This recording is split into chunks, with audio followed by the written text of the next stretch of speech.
Salmos de número 139. Diz-nos assim: Senhor, Tu me sondaste e me conhece. Tu conheces o meu assentar e o meu levantar. De longe entendes o meu pensamento. Cerca o meu andar e o meu deitar. E conhece todos os meus caminhos. Sem que haja uma palavra na minha boca, na minha língua, eis que o Senhor tudo conhece. Tu me cercaste em volta e puseste sobre mim a tua mão. Tal ciência é para mim maravilhosíssima, tão alta, que não posso atingir. Para onde me irei do teu espírito? Ou para onde fugirei da tua face? Se subir o céu, tu aí estás. Se fizer no céu a minha cama, eis que ali está também. Se tomar as asas da alva e habitar nas extremidades do mar, até ali a tua mão me guiará e tua destra me sustentará. Amém? Podemos assentar, meus queridos, adorando e glorificando o nome do Senhor. Irmãos, estes salmos é muito lindo. Estes salmos nos mostra a onipresença, a onisciência, a onipresença e a onipotência de Deus. São três atributos exclusivos de Deus.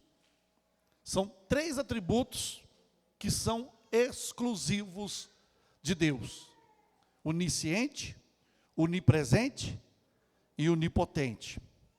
Com base neste texto, nós vamos falar três atributos exclusivos de Deus, que é onisciente. O que é onisciente?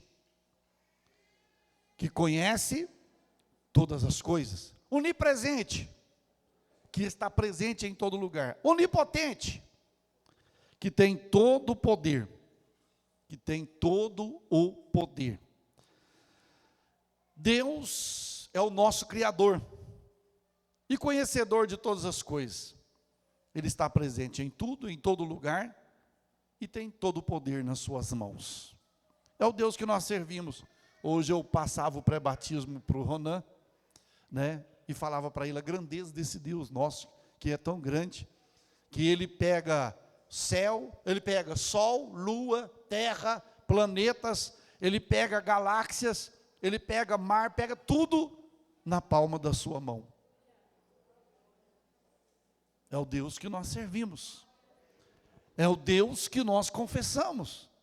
Então, três atributos.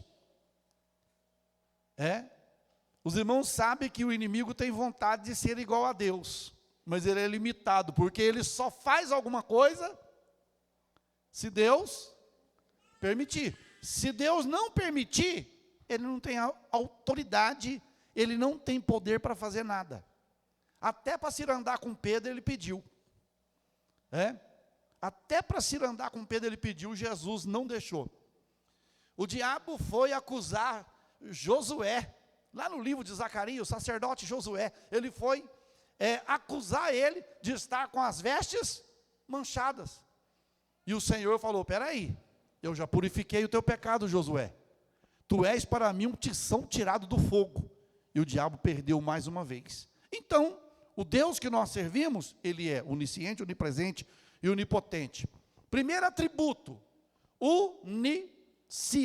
onisciente. Salmos 139, 1. O Senhor, tu me sondaste e me conheces. Ou seja, irmãos, Deus é tão maravilhoso que o salmista ele chega a dizer assim, ainda que haja uma palavra na minha boca, ainda que a palavra não saiu da minha boca, o Senhor já sabe o que eu vou falar.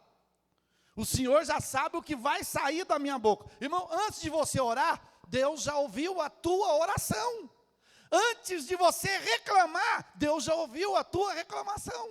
Antes de nós murmurarmos, Deus já ouviu a nossa murmuração.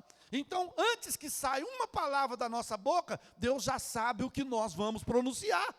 Isto fala da sua onisciência. Ele tem todo o poder de conhecer todas as coisas. E nós vemos que Deus conhece todas as coisas. Quando nós nos deparamos lá no livro de 2 Reis, capítulo de número 5, meus queridos, capítulo de número 5, versículo 25 a 27, olha o Deus que conhece todas as coisas, olha o Deus que conhece os pensamentos, as ações, as atitudes. Deus conhece o seu deitar, o seu levantar, o seu andar, todo Ele conhece. 2 Reis, capítulo 5, versículo de número 25 a 27, diz assim, então ele entrou e pôs-se diante do seu senhor, e disse-lhe Eliseu, de onde vens, Geazi? E disse, teu servo não foi em nenhuma e nem outra parte. Ele estava dizendo a verdade? Geazi estava dizendo a verdade? Não. 26, porém ele lhe disse, porventura, quem falou? Eliseu falou, porém, ele lhe disse, porventura não foi contigo o meu coração, não foi contigo o meu coração, quando aquele homem voltou de sobre o seu carro a encontrar-te, e era ocasião para tomares prata, e para tomares vestes, e olivais, e vinhas, e ovelhas, e bois, e servos, e servas. 27, portanto, a lepra de Naamã se pegará a ti, e a tua semente para sempre. Então saiu de diante dele, leproso, branco como a neve. O Deus que conhece. Eliseu realizou a cura, Deus deu poder para Eliseu, e Eliseu realizou a cura na vida de Naamã. Naamã foi até Eliseu para ser curado. Eliseu falou para ele, olha, é o seguinte, porque Naamã pensou que ele ia chegar lá e orar, pôr uma mão na cabeça dele, mandar a lepra embora e a lepra embora. Só que Eliseu falou, o senhor vai lá no Jordão e mergulha 7 vezes. E ele foi, mergulhou as 7 vezes e foi curado. Quando ele foi curado, ele ofereceu alguma coisa para Eliseu. Ele ofereceu prata, ele ofereceu ouro, ofereceu roupa, ofereceu uma grande quantia em dinheiro, por ele ter feito aquele milagre. E a Bíblia diz que Eliseu recusou, eu não posso aceitar. Não fui eu que curei, e nem se fosse eu não podia aceitar. Eu não podia. E Naamã insistiu com ele, olha, pega, é uma oportunidade de você, olha, é uma oferta boa, é uma rendinha boa, vai te ajudar muito. E Eliseu recusou, porque ele sabia que se ele pegasse alguma coisa da parte de Deus, iria acontecer. Como Eliseu conhecia o Deus que ele servia, falou, não, eu temo a Deus, e vou rejeitar essa oferta, vou rejeitar a prata, vou rejeitar o ouro, vou rejeitar as vestes, vou rejeitar essa riqueza que você está querendo me dar. Só que do lado dele estava Geazi, um moço de Eliseu, que era ajudante de Eliseu. Como Eliseu foi ajudante de Elias, agora Geazi era ajudante de Eliseu.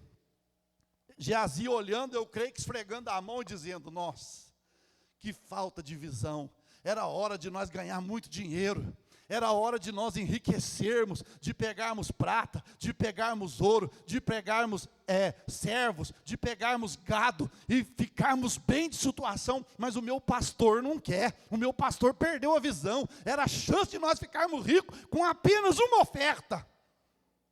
E Eliseu não quis, e Naamã foi embora. Naamã foi embora. E Geazi estava junto com Eliseu. E Geazi arrumou um jeitinho, irmão, de escapar de Eliseu. Eu vou ter que escapar do meu pastor, para ir até onde está esse homem. Nós não podemos ficar sem essa oferta. Eu pego ela e guardo para mim. E ninguém vai ficar sabendo de nada. Eu vou lá e busco e escondo a oferta, e eu fico com a oferta para mim. E depois que eu parar o meu ministério, eu estou bem de situação. O que aconteceu? Geazi foi. Correu de animal, de carruagem, e alcançou Naamã pelo caminho. Quando encontrou, ele disse para o Naamã: olha, meu senhor, é o seguinte, agora há pouco, o senhor esteve lá na casa do meu senhor, e o senhor ofereceu uma oferta, o senhor ofereceu algo para ele, só que agora ele mandou eu vir buscar, agora ele mandou que eu viesse ao encontro e pegasse a oferta. Não, ser servido. Olha aí para você ver, versículo 22, capítulo 5, versículo 22. E ele diz: tudo vai bem? Meu senhor me mandou dizer, eis que agora mesmo. Quem mandou dizer?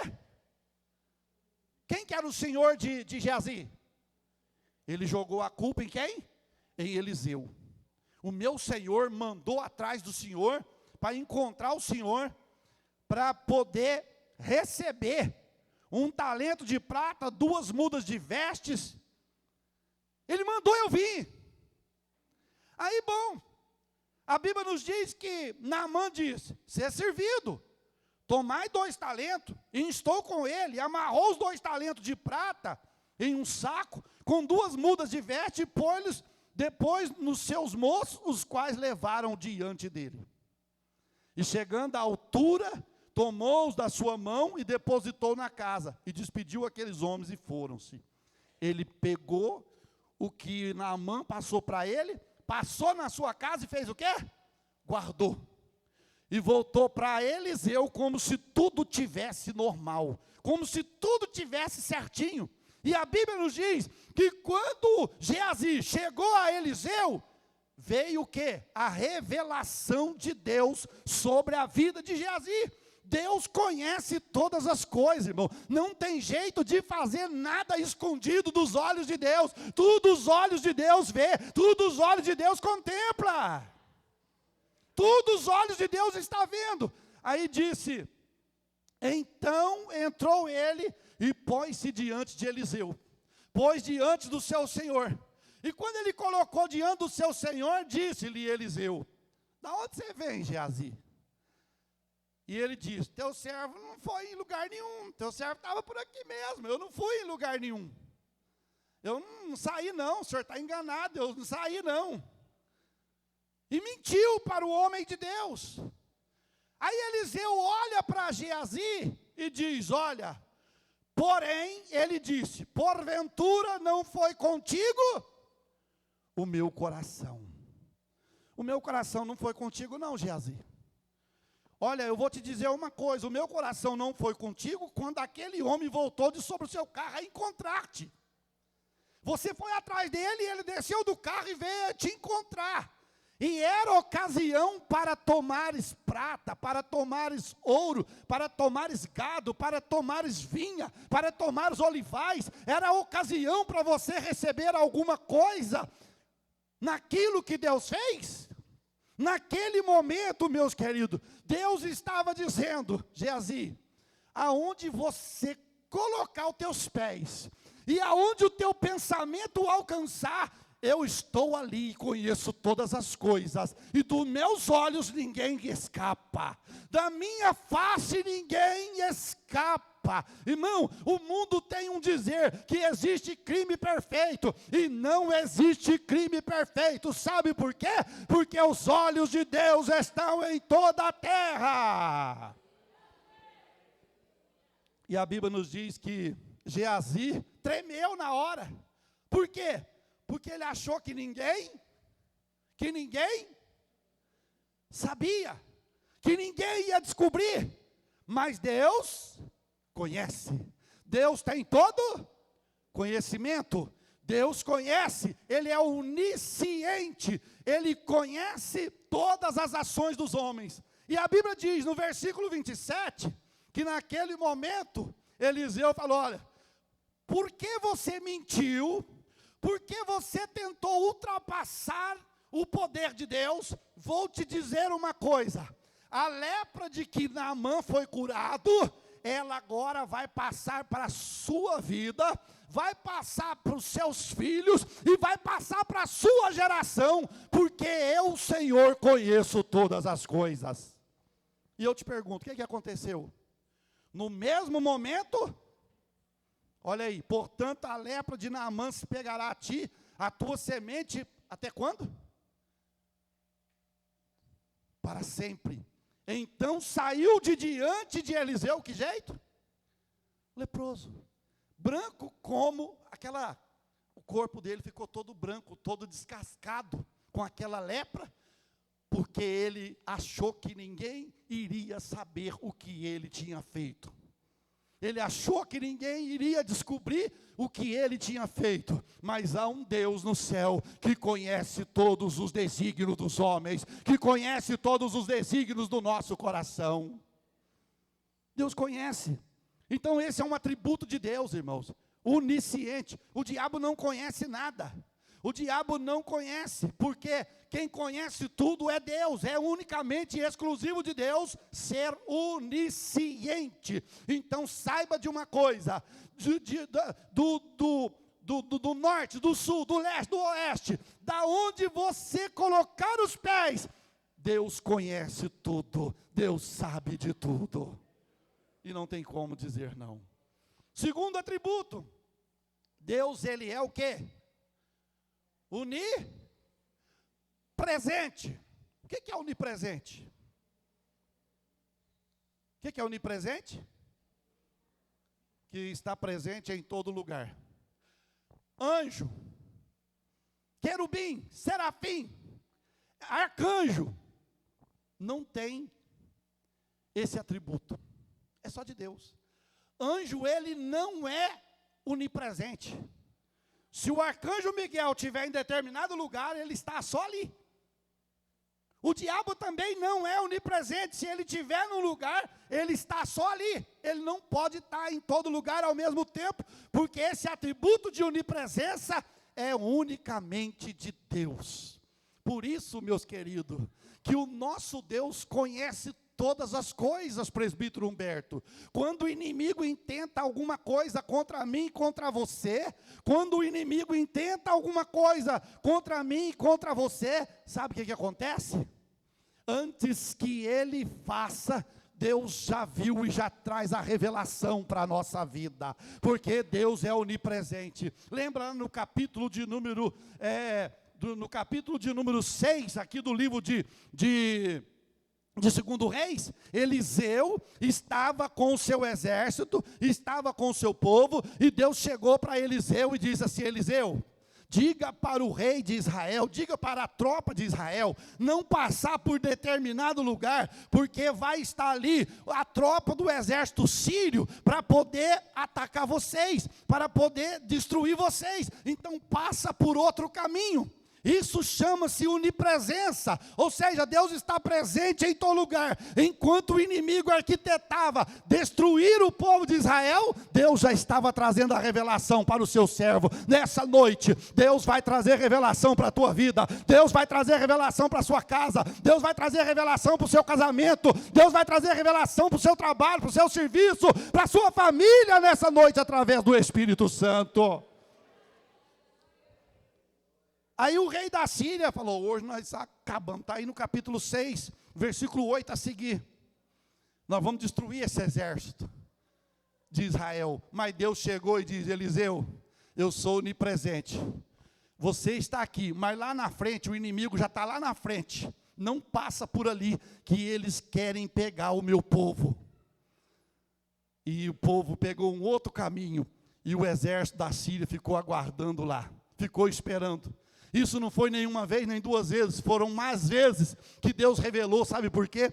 Porque Deus está presente em todo o lugar, meus queridos. Veja bem, lá no capítulo 19, do primeiro livro de Reis, capítulo 19, versículo 4 ao versículo 7, tem um episódio de um profeta, que ele foge de uma mulher.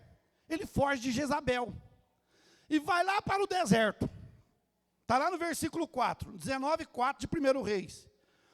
E foi ao deserto o caminho de um dia, e veio e se assentou debaixo de um zimbro, e pediu no seu ânimo a morte, e disse: já basta, Senhor, toma agora a minha vida, pois não sou melhor do que meus pais.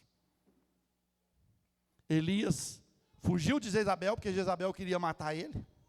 Elias fugiu e foi lá para o deserto, para debaixo de um pé de zimbro, lá debaixo do pé de zimbro, pedir a morte. Eu quero morrer, eu não quero viver mais, eu não quero fazer obra mais, eu não quero pregar mais, eu não quero tomar conta de igreja, eu não quero tomar conta de nada. Eu quero que o Senhor me mata, eu quero que o Senhor me leva.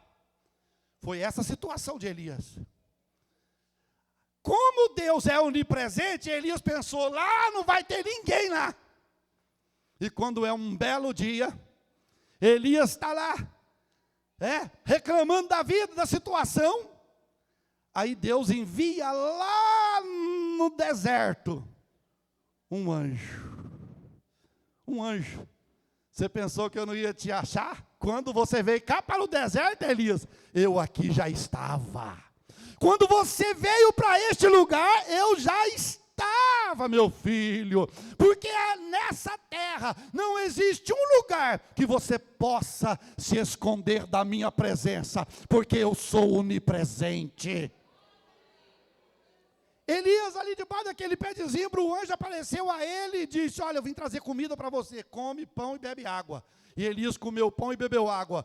E dormiu de novo. O anjo veio e cutucou Elias de novo, falou: come e bebe, porque é muito longa é a tua jornada. Você vai andar muito ainda. Você está pensando em parar, você está pensando em desistir, você está pensando em entregar seu cargo, você está pensando em entregar a igreja, você está pensando em entregar isso, entregar aquilo, mas você ainda tem uma jornada longa ainda, porque eu conheço o teu passado, o teu presente e o teu futuro, e tu estás na minha mão, diz o Senhor nesta noite, para a minha vida e para a tua vida. Aí Elias lá de baixo, o anjo tocou pela segunda vez, deu pão, e ele comeu e bebeu. Com a força daquela comida, o que ele fez? Caminhou quantos dias? 40 dias e 40 noites, 19 e 8. Só que, irmãos, o Elias estava tentando fugir da presença de Deus. Ele comeu o pão, andou 40 dias e 40 noites. Quando venceu os 40 dias e 40 noites, versículo 9, o que ele fez?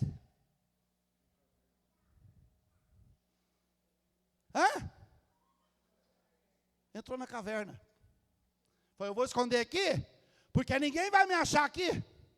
Eu vou esconder aqui, que ninguém vai me encontrar aqui. Já me encontrou lá debaixo do pé de zimbro, mas aqui dentro dessa caverna, não vai me encontrar. Quantos de nós estamos entrando na caverna? Quantos de nós saímos de debaixo do pé de zimbro e estamos indo para a caverna, estamos escondendo. Estamos escondendo como Elias escondeu. Mas olha o que aconteceu, irmão, isso aqui é tremendo, o Deus onipresente. E ali entrou numa caverna e passou ali o quê? Quem passou a noite na caverna? Elias. E eis que a palavra do Senhor veio olha aí. E eis que a palavra do Senhor veio a ele e disse: o que é que fala aí? Fala aí para mim. Que fazes? Que fazes? Aí, Elias, o que você está fazendo aqui? Irmão, dá a entender assim. Elias entrou para a caverna, passou a noite ali. Aqui ninguém me acha. Aí, quando de repente ele ouviu a voz: o que você está fazendo aqui? Quer dizer, aqui não é seu lugar não, o que você está fazendo aqui? Quando você entrou nessa caverna, eu já estava dentro dessa caverna, Elias. Quando você entrou aqui dentro dessa caverna, eu já estava na caverna. Irmã, o Espírito de Deus nessa noite está dizendo que muitas das vezes nós queremos fugir, nós queremos estacionar e nós corremos para algum lugar. Mas quando nós corremos para aquele lugar, antes de nós chegarmos lá, Deus já chegou primeiro. Deus já chegou primeiro e vai trazer recurso para a minha vida e para a tua vida. Engraçado que Deus, dá a entender assim, que, vamos supor, Deus e Elias, o Elias lá dentro da caverna, Deus chega, o que você faz aqui? Quer dizer, aqui não é teu lugar não, o que você está escondendo aqui? Aqui não é teu lugar. Aí Elias vai chorar para Deus: ah, Senhor, eu tenho sido extremo zeloso, eu tenho cuidado da tua obra, eu tenho zelado da tua obra, e querem me matar, e todos abandonaram o Senhor, e somente eu? Aí Deus é onipresente, onisciente, onipresente, diz: Elias, tu é um vasinho de barro mesmo. Fica tranquilo, meu filho, tu não está sozinho não. Tem 7.000 que não comem na mesa de Jezabel. Tem 7.000 comendo pão com água igual você está comendo, mas não se renderam ao sistema do governo maligno. Deus está presente. Deus está presente em todo lugar. Quem sabe Elias pensava aqui dentro da caverna: quer ver, aqui anjo não vai me achar. E os irmãos sabem que não tem como esconder, irmão. Deus é onipresente. Quando Jonas caiu no fundo do mar, ele chegou lá no vento do peixe. Quem estava lá no vento do peixe? Quem estava no vento do peixe? Ele chegou: se eu fizer a minha cama no Seol, se eu descer lá nas profundezas, lá o Senhor está, Senhor. Tem como, irmão Rogério? O nosso Deus é onipresente, está em toda parte. Elias pensou. Aí Deus consolou Elias: não, meu servo, tem 7.000 ainda, que estão comendo nas minhas mãos. Está comendo pão com água, igual você comeu aqui agora há pouco. Está comendo pão com água, mas estão fazendo a minha vontade. Não cederam à mesa de Jezabel, não estão comendo na mesa de Jezabel, porque os profetas que comiam na mesa de Jezabel, tinha que falar o que Jezabel queria, e quem não comia na mesa de Jezabel, tinha que falar o que Deus mandasse falar. É aí que está o porém. Hoje nós somos chamados para serem profetas de Deus, para anunciar não o que queremos, mas o que a sua palavra nos ordena para falarmos, meus queridos. É por isso que nós não podemos nos calar, porque Deus está presente, Ele é onipresente e está em todo lugar. Deus até sabe, irmão, aquela hora que tem crente que nega Ele na fila do banco, na fila do ônibus, que nega Ele num supermercado, que nega Ele numa praça, né, que nega Ele em algum lugar, na escola, na faculdade. Deus está presente ali. Deus está presente. Você me negou, meu filho, você me negou. E qualquer um que me nega diante dos homens, será negado diante do meu Pai também. Então, nessa noite, Deus, Ele, no seu segundo atributo, Ele é onipresente. E para encerrarmos, terceiro, Deus, Ele é o que é onipotente? Que tem todo poder. Que tem todo poder. Os homens hoje andam se cascavelando, andam se empinados, achando que tem todo poder, que pode mandar e desmandar, meus queridos. Nós estamos vendo no mundo, nas nações, governantes no mundo, achando que são dono da massa humana, que são dono daquela obra que foi Deus quem fez, o ser humano. E acham que tem todo o poder, e acham que pode fazer, desfazer, mandar, desmandar. Mas aí você vai lá nos Salmos de número 62, e versículo de número 11, a palavra de Deus vai nos dizer algo. O que o salmista fala no Salmo 62 e versículo 11? Uma coisa disse Deus, duas vezes a ouvir, que o poder pertence a Deus. Deus falou uma vez, e o salmista ouviu quantas?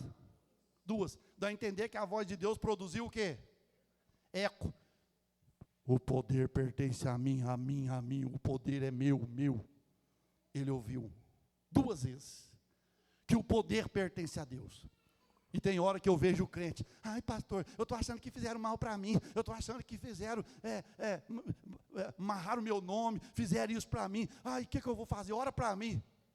Irmão, se eu estou na mão de um Deus vivo, se eu estou na mão de um Deus poderoso, o que pode me fazer o homem? De que me recearei?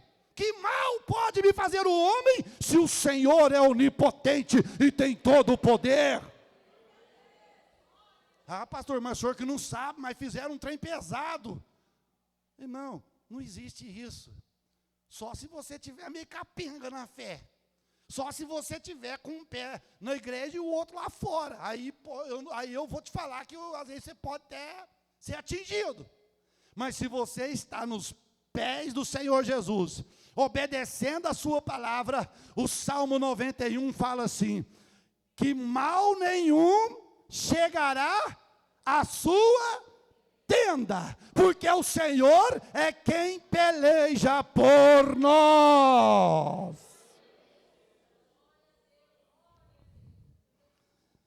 Então veja bem, o poder pertence a Deus, é o terceiro atributo desse Deus poderoso. A Ele pertence o poder.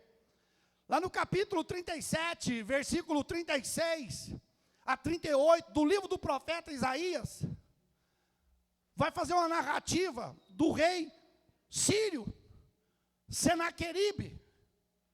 Ele desafiou o Deus de Israel.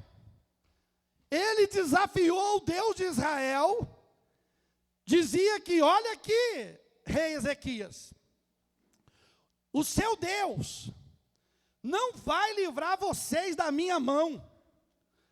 Os Deus das outras nações não pode livrar eles das minhas mãos. E o Deus de vocês também não vai poder livrar vocês da minha mão. Desafiou o exército de Deus. Mas eles não estavam desafiando o exército de Deus. Eles estavam desafiando o próprio Deus. Isaías, capítulo 37, versículo 36. Aí o que acontece? Deus falou assim, ó, eu não vou fazer muita coisa não. Eu não vou mandar exército, eu não vou mandar guerrilheiro. Deus só chamou da sua hierarquia angelical, foi lá na sua hierarquia angelical e chamou um anjo. Anjo, desce lá no arraial de Senaqueribe e dá um jeito. Versículo 36. Então saiu o anjo do Senhor e feriu no arraial dos assírios. Quantos? 185.000, o quê? 185.000. E quando se levantaram pela manhã cedo, eis que tudo era o quê? Corpos mortos caídos pelo chão. Cadê o Senaqueribe, irmãos? E Deus não precisou de chamar uma legião de anjos. Deus não precisou de chamar Miguel. Deus só chamou um anjo e diz, vai lá e dá um jeito. E numa noite, o anjo de Deus matou 185.000 pessoas, 185 guerrilheiros do exército da Síria. Por que que você está com medo? O nosso Deus, ele não dorme. 2, ele não cochila. 3, a ele pertence todo o poder, toda a honra, toda a glória dele. Alabaxaracanderebe alavassuri miembere vacalamanaias. Nebe andorequele vassuri miembere valas. O poder pertence a Ele, meus queridos. O poder pertence ao Senhor. Não precisa temer. Não precisa fugir. O poder, esse é o poder, esse é o atributo de Deus, é exclusivo dele. Todo o poder é meu. A leitura de hoje, do livro de Mateus, falou o quê? O que Jesus falou para os seus discípulos? É me dado? O quê? Todo. Pronto, acabou. Ninguém mais tem poder. O poder Deus deu para a igreja. E a igreja é poderosa em Cristo Jesus, nosso Senhor. Xarabaracantorebe alavassore mereve alamadai alamarras. Deus, Ele é onisciente. Deus, Ele é onipresente. Deus, Ele é onipotente. Agora, para nós desfrutarmos deste poder, nós precisamos obedecer o Senhor. Obedecer a sua palavra. E o Senhor será conosco. E o Senhor será na nossa vida. E o Senhor é quem vai pelejar por nós. E o Senhor é quem vai batalhar por nós.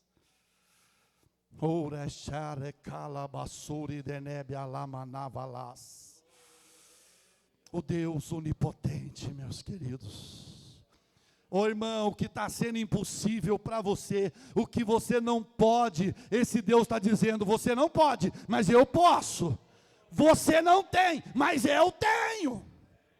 O Senhor tem todo o poder, o Senhor tem toda a autoridade, e tem mais, o Deus que você serve, está passando no teu coração assim, até que eu tenho vontade que essa porta se abra para mim, mas para mim é difícil, para mim é impossível, mas Deus manda te dizer nessa noite, o que é impossível para você, é possível para Ele, porque o poder pertence a Ele, e a porta que Ele abre, ninguém pode fechar.